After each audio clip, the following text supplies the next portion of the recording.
On this gerrymandering stuff,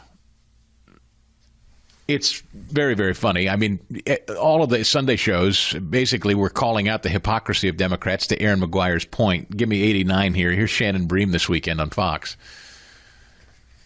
Here's how National Review summarized it. They said it was only 3 years ago that New York's Democratic legislature drew up a map so brazenly contemptuous of basic rules that govern a district's contiguousness that the state's Democrat-dominated Court of Appeals threw it out. The New York Times at the time called those maps comically contorted. That's their quote. So your state's highest court at the time, all the judges appointed by Democratic governors, they threw the maps out. So fair to say Democrats have done what they're now accusing Republicans of doing.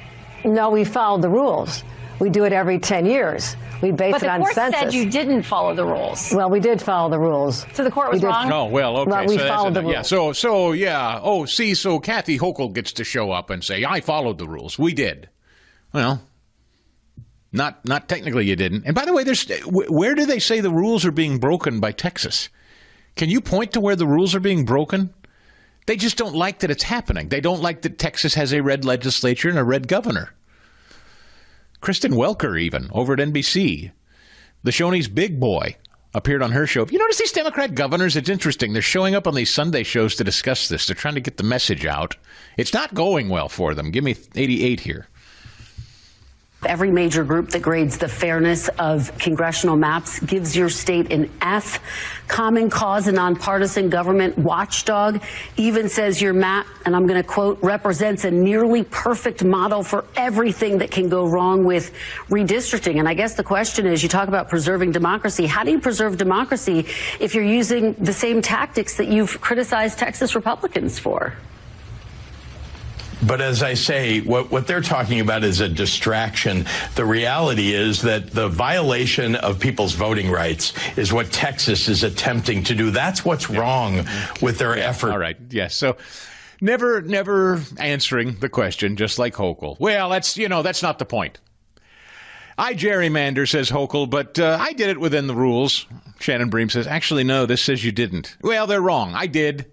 Pritzker, you gerrymander like nobody else gerrymanders. Yeah, well, that's a distraction. The point here is Texas. Clowns. Scott Beasant. Sit there and take it. Fast Eddie and I love Scott Beasant. That was what he said during the initial launch of Liberation Day and the tariffs. My advice to countries who are unhappy, sit there and take it. Justice glasses. Eddie and I say that to ourselves a lot. Just sit there and take it, don't we? That's our favorite new takeaway from so good. Scott. Scott Bessant's he's like a rebel without a cause kind of a guy. You know, it's the nerdiest rebel ever. You're going to sit there and take it. Don't retaliate. Take it. Just take it. Now he's running the IRS. You like it, Ed? So I don't understand what happened exactly. Billy Long, who's a professional friend, Billy Long's hilarious. Now, Billy Long used to be a representative in the House of Representatives in the southern portion of Missouri. I can't remember the district number exactly, but he's not only a former congressman, he's an auctioneer. He's just hilarious.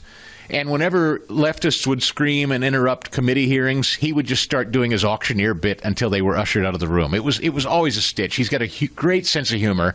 Trump named him the head of the IRS for like 5 minutes. And now he's out the door and he's ambassador to Iceland. No kidding. Trump announced he's an ambassador to Iceland. He's out at IRS, and Bessant's going to run the IRS. What do you suppose happened there? I don't know anything, but what do you suppose that was was Ed? Any thoughts? I had read, again, I don't know the sourcing, but I had read that he was giving employees the days off early, just feel free to leave 2 hours early or something on a Friday or something like that. I heard that too. He sent out an email and said, everybody, enjoy your Friday early. Maybe that landed wrong. I don't know. Maybe it was that. Dean Cain, I did not get to this last week. I know this is old news, but I thought it was cool. Dean Cain, actor who portrayed Superman back in the 90s with Terry Hatcher in that Lois and Clark show. He said last week that he's now joining ICE. He's going to sign up and become an immigration and customs enforcement agent because he so hates the way they're being treated. The Chris Stigall Show podcast.